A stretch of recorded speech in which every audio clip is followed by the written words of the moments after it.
రాజేంద్ర గారు ఒక్క నిమిషం అండి. ఎండ లక్ష్మీనారాయణ ఉన్నారు బీజేపీ నుంచి. లక్ష్మీనారాయణ గారు, జూబ్లీ హిల్స్ వెళ్తాను ఆఫ్ కోర్స్ బీహార్లో మీరు విజయడంకర మోగిస్తారు, కంగ్రాట్స్. కానీ జూబ్లీ హిల్స్లో ఏంటి కమలం రేకులు మరి వాడిపోయినట్టుగా కనబడుతున్నాయి? ఒకటి వారు ఇందాక చెప్తా ఉన్నారు, వాళ్ళు మేమేదో హామీలు ఇచ్చినాం, మేము అమలు చేయలేదని. మాకు ఆ రోజు మేయర్ స్థానం మాకు రాలేదు. అప్పుడున్న అధికార పార్టీకి మేయర్ స్థానం వచ్చింది. ఆ పొజిషన్లో మేము ప్రశ్నించాం దాని గురించి. ఏవైతే కంప్లీట్ చేయాలనో వాటి విషయాల్లో మేము పోరాటం చేసినాం. దాని ప్రభుత్వాన్ని నిలదీసి నగరపాలక సంస్థను అది కాదు, ఓకే, బీఆర్ఎస్ కి సిట్టింగ్ స్థానం, బీఆర్ఎస్ కి సిట్టింగ్ స్థానం. రెండో విషయం, ఇందాక వీరు హామీలన్నీ నెరవేర్చినామని అన్నారు. 2500 హామీని, స్కూటీ ఇస్తామన్నారు హామీని, కళ్యాణ లక్ష్మి తులం బంగారం ఇస్తామన్నారు హామీని, మరి ఇవాళ నిరుద్యోగ భృతి ఇస్తా అన్నారు హామీని. ప్రధానమైనటువంటి హామీలు ప్రజల ముందు పెట్టి ఓట్లు కొల్లగొట్టుకున్నటువంటి. అంటే లక్ష్మీనారాయణ గారు, ఇవన్నీ మీరు ఎన్నికల సమయంలో మాట్లాడారు, ఇద్దరు కేంద్ర మంత్రులు వచ్చి ప్రతిష్టాత్మకంగా చేశారు. కానీ ఫలితాల్లో మీరు ప్రచారంలో ఏవైతే అన్నారో కనబట్టలేదుగా. ఇప్పటికి మీరు హామీలు అని అంటున్నారు. అంటే హామీలు నెరవేరుస్తారో అనే నమ్మకాన్ని జూబ్లీ హిల్స్ ప్రజలు కాంగ్రెస్ పై ఉంచారు అని అనుకోవాలా? నేను ఒక విషయం చెప్తాను, ఇది నమ్మకాన్ని ఉంచారంటే దీనికి ముందు జరిగిన ఎమ్మెల్సీ ఎన్నికల్లో కాంగ్రెస్ బీజేపీకి అనుకూలంగా 2 స్థానాలు గెలిచినాం కదా.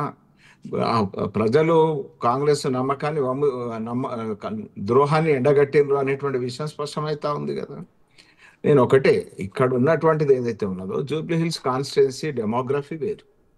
జూబ్లీ హిల్స్ కాన్స్టిట్యున్సీలో మైనార్టీ ఓటు గణనీయంగా ఉన్నది, ముస్లిం మైనార్టీ ఓటు. అది సహజంగా వీళ్ళు ఎన్నికలు స్టార్ట్ అయినాక మైనార్టీ ఓటును ఓన్ చేసుకున్నందుకోసం అజరుద్దీన్ హడావిడిగా మంత్రిగా ప్రమాణ స్వీకారం చేయించారు. రెండో విషయం ఏదైతే ఉన్నదో, అసలు మంత్రులందరూ ఒక్కొక్క అపార్ట్మెంట్కు, ఒక్కొక్క సొసైటీకి, ఒక్కొక్క బస్తీలో ఒక్కొక్క సమూహాన్ని కూర్చుండి ఆ సమూహానికి మేము ఏం చేస్తామని చెప్పి ప్రచార వ్యూహం కదా. ప్రచార వ్యూహం కదా, మీరు కూడా అదే చేశారుగా. మరి బీజేపీ కూడా ఇద్దరు కేంద్ర బండి సంజయ్ ఇచ్చారు, కిషన్ రెడ్డి మోహరించారు. ఇంకా 3 సంవత్సరాలు అధికారంలో ఉంటది అనేటువంటిది ఉంది. వాళ్ళ అధికారంలో ఉన్నారు, మరి సాక్షాత్తు మంత్రులు వచ్చి హామీ ఇస్తున్నారు, కొంత నెరవేర్చే అవకాశం ప్రభుత్వం అధికారంలో ఉన్నది కాబట్టి వాళ్ళకి ఆస్కారం ఉంటది అని. కానీ బీజేపీని ఎందుకు సెకండ్ ప్లేస్ లో ఎందుకు తీసుకుని రాలేకపోయారు?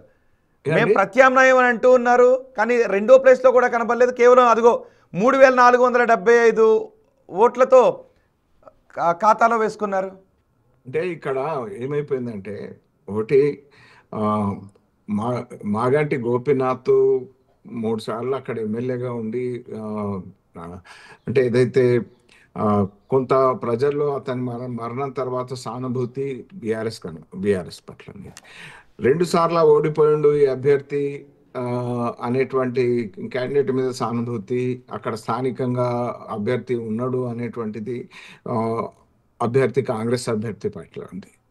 దీని ఆధారం ఇదే కాకుండా ఈ 2 పార్టీలు ఏ రకంగా ఓటర్లను ప్రలోభాలకు గురి చేసేటువంటి ప్రయత్నం చేసినాయి అనేటువంటి మనకు తేటతెల్లం.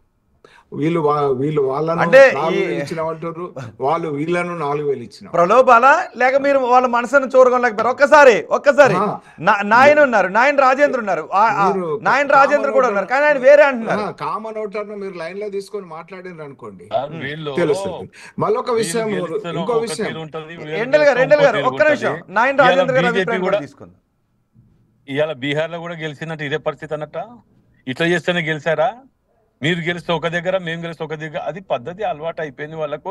అసలు 3rd ప్లేస్ కాదు కదా వీళ్ళు, మాకు అందుబాటులో కూడా లేరంటే వీరు. ఎందుకు అని అంటే, ఇంతకుముందు చెప్పిండ్రు స్కూటీ అని 2050 రూపాయలని, నిరుద్యోగ వృత్తి ఉద్యోగాలు మేము గతంలో ఇచ్చినాం. 10 ఏళ్లలో వాళ్ళు చేయలేని వాటికి గుర్తు రావట్లేదు. మేము ఇచ్చింది ఒక్కటి కూడా చెప్తలేడు వీరు. ఈ పెద్ద మనిషి గారు మేము ఇచ్చిన స్కీమ్ ఏ ఒక్కటి చెప్పాడు, నోరు రావట్లేదు వారికి. వారికి ఏం బాధ ఏంటంటే చేసినవి కూడా చెప్పుకునే చెప్పుకుంటే ఏం చేస్తున్నాం చెప్తున్నట్టే 200 యూనిట్ ఇస్తున్నాం, 500 గ్యాస్ సిలిండర్ ఇస్తున్నాం, బియ్యం ఇచ్చినాం, ఇవాళ 2 లక్షల రూపాయలు రుణమాఫీ చేసినాం, రేషన్ ఉచిత బస్సు ప్రయాణం కార్డు ఇచ్చినాం. మీరు ఇస్తారు, రేషన్ కేంద్రం ఇస్తుంది, గుర్తుందా అండి? రాకపోవటం వల్ల అంటే మా దౌర్భాగ్యం ఏంటంటే నిజంగా రాజేందర్ కూడా గారు, చేసిన వాటిని కూడా రాజేందర్ గారు, ఓపిక లేకుండా పోతే ఎట్లాంటిది?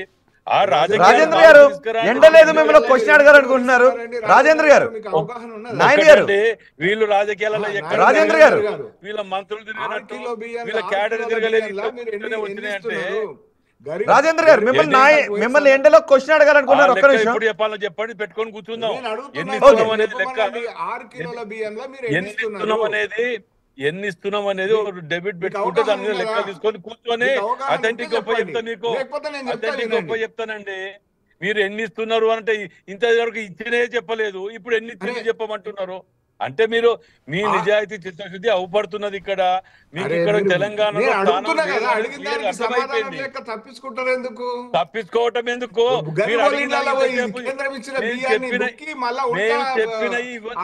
మీరు ఇప్పటి వరకు ఇచ్చినదే చెప్పలేకపోతే సన్న బియ్యము కేంద్రం ఇస్తే ఆ బుక్కి మీరు మళ్ళా కేంద్రం ఇస్తుందా? కేంద్రం ఎన్నికలు ఇస్తున్నది, రూపాయి పట్టుకపోయి మా దగ్గర నుంచి ప్రచారం చేసుకుంటూ బతకడం అంతే తప్ప వేరే ఏం లేదు. చూడండి, రిసిప్ట్ గాని ఏది గాని మాకు రూపాయి ఇస్తే కడితే పౌల పంపుతుంది కేంద్రం, రాష్ట్రాలకు పంపవలసిన వాటా మాది, దేని దాన్ని పంపవలసిందే. రైల్వే స్టేషన్ పోయినరా, లేకపోతే రైల్వే స్టేషన్ కాంగ్రెస్ అలవాటు అయిపోయింది. కాదు ఎండల్ గారు ప్రచారాన్ని హోరాహోరీగా నడిపించారు. బీఆర్ఎస్ కొన్ని ఆరోపణలు చేసింది, బీజేపీ ఇంకొన్ని ఆరోపణలు చేసింది, కానీ జూబ్లీ హిల్స్ ప్రజలు వాటిని ఏమీ పట్టించుకోలేదు. 3000 ఓట్లు వచ్చినాయి చెప్తారు. అసలు ఏం చేసిండ్రు ఏంటి ఎక్కడికి పోయినాయి అబ్బా? ఇవాళ వాళ్ళకు చెప్పుకునే ధైర్యం లేదు. మేము ఇచ్చిన వాటిని చెప్పుకునే ధైర్యం కూడా లేదు మీకు. మీరు ఎన్ని వచ్చినాయి లెక్క తీసుకొని ఒకటండి. ఇప్పుడు ఒకటి విక్టివ్ యజమాని అని ఒకటి అడుగుతున్నాను. వీళ్ళు ఇంతసేపు చెప్పినవి మేము మిగిలినవి చెప్పిన కానీ ఇచ్చినవి చెప్పే ధైర్యం లేని వాళ్ళతోటి ఏం మాట్లాడాలండి? ఇచ్చినవి ఒక్కటి చెప్పే ధైర్యం లేదు వాళ్ళకు. మేము ఇచ్చిన అందుకే ఎవరిని మరి అందుకే ప్రజలు